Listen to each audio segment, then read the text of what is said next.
secrets to playing pool. Find out why elevators give you that sinking feeling. And Shazam! Time for a trip to Wizard School.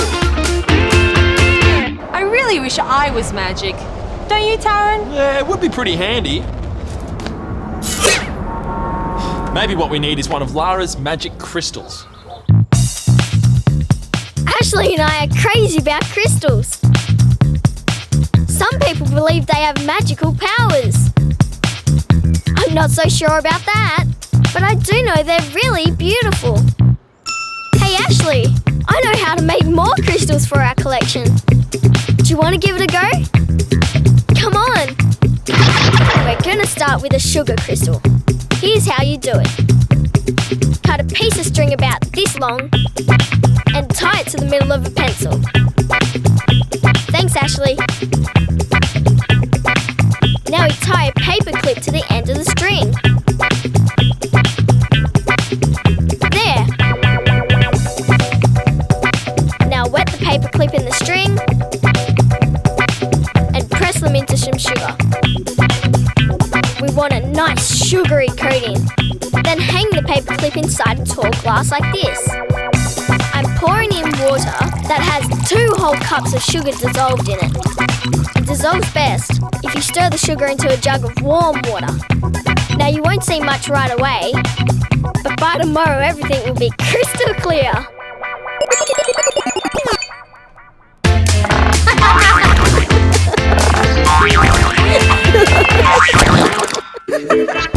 Welcome to Zach's Wizard School.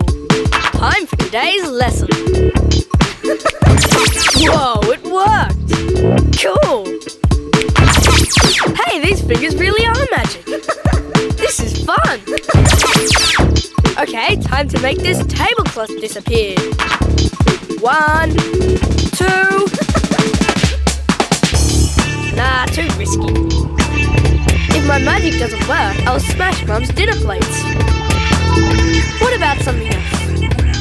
Yep, a bottle trick. I'll be right back. Okay, now where did I put that other bottle? Ah, here it is. I've got a bottle balancing trick for you.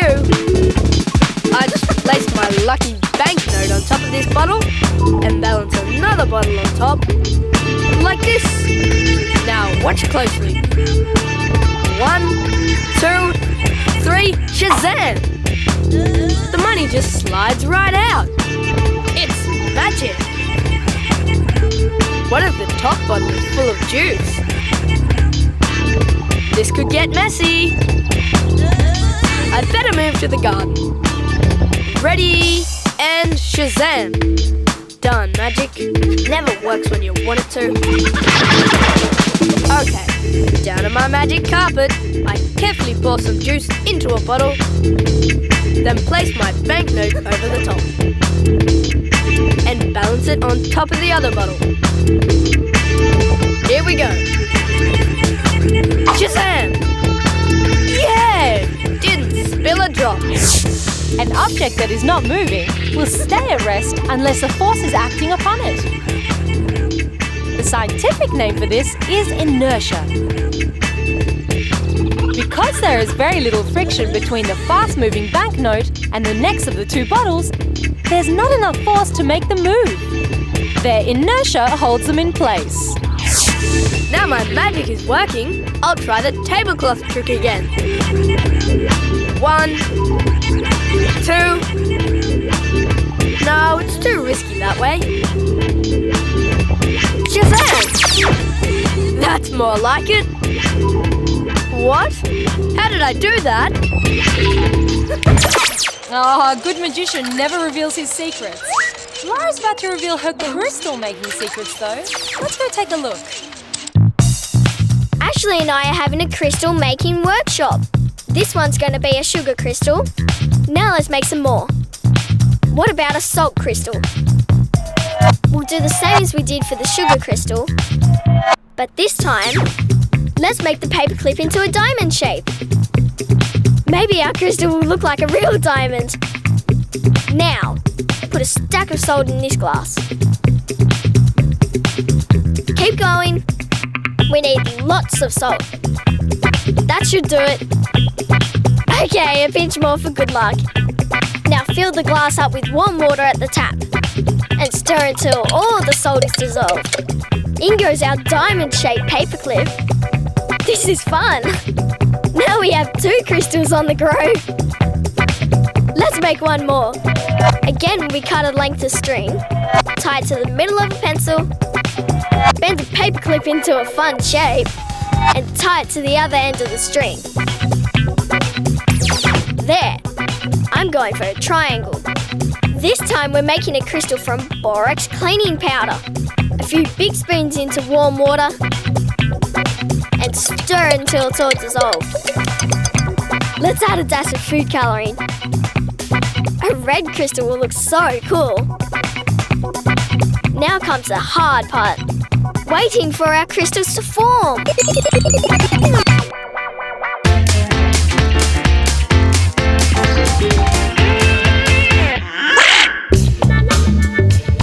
There's nothing quite so cool as being good at pool.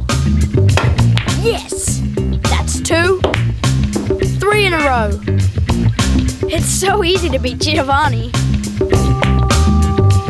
Listen up, Giovanni. I'm going to show you something that may just help your game. Let's say these coins are pool balls, right? Look what happens when one coin strikes the other. The coin doing the striking stops, and the second coin moves away. Pool balls do the same thing.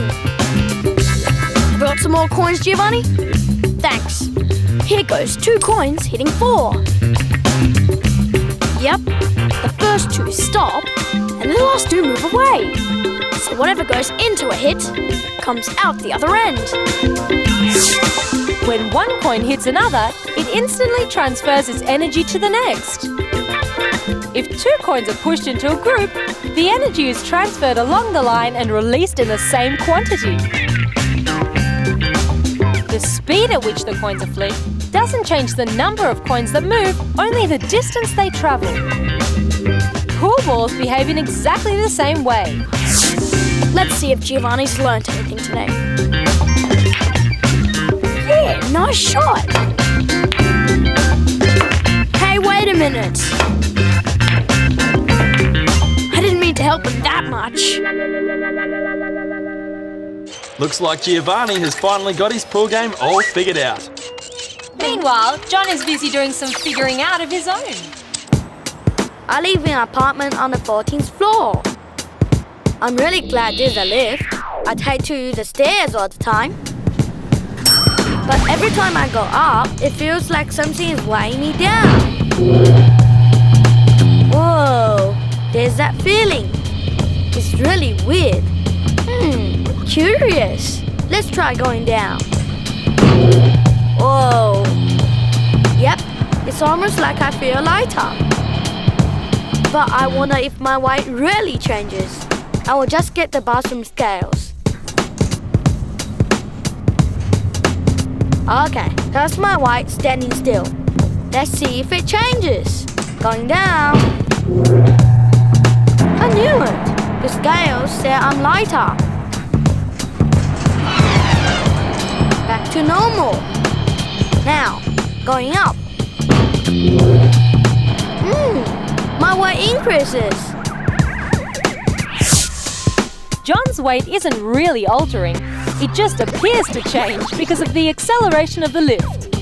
John seems to weigh more when the lift is going up because the fast upward motion forces the scales harder against his feet.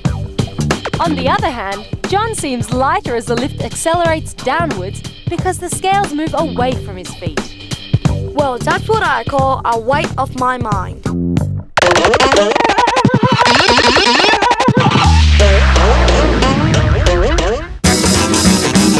The boys said I can't play cricket because I'm a girl. That's just silly. I'll show them I'm just as good at catching as they are. And they'll have to let me play. Right. These coins will show just how well I can catch. It's simple. I bend my arm backwards towards me, flick my arm down and... ta-da! What a catch! Now let's see how Zach goes. Okay, he's got them balanced on the elbow and... Whoops! Let's see what Fraser can do. He stacks them up and... Oh, it was a good try for a boy. Okay, now to show them I'm no one-hit wonder. What a catch! When we catch a ball or a stack of coins, we test our reflexes and reactions. Our eyes see the object and relay messages to the brain. The brain processes this information and tells your muscles where to aim your hand. It's called eye-hand coordination. Now to show them how it's really done. How's that? The safest hands on the field. Well done, Jade. Girls can do anything boys can. Yeah, I guess you're right, Dana. Time to check on 2 more clever girls and their crystals. It's time for Ashley and me to check on our crystals. Wow! Look how much they've grown overnight. That's the sugar. You can see the individual crystals forming on the paperclip. The borax crystal is looking good too. There's even a tinge of pink on it. Now the salt crystal. The salt seems to like crystallizing on the string, but not so much on the paperclip. Salt crystals form quickly on the rough texture of the string, but they take a few days to get started on the paperclip's smoother metal surface. But it takes millions of years for the Earth's minerals, like salt or carbon, to make a crystal. And some of them can be pretty tough. Crystals that grow from carbon can create a diamond, the hardest thing on Earth. So which one is our favourite? Sugar crystals, of course. Not only are they beautiful, they're also delicious. I think those diamonds were my favourite crystals. How long do you think they take to grow? Quite a while, Dana. You've got plenty of time to go and try making one though, because we've reached the end of the show. See you next time.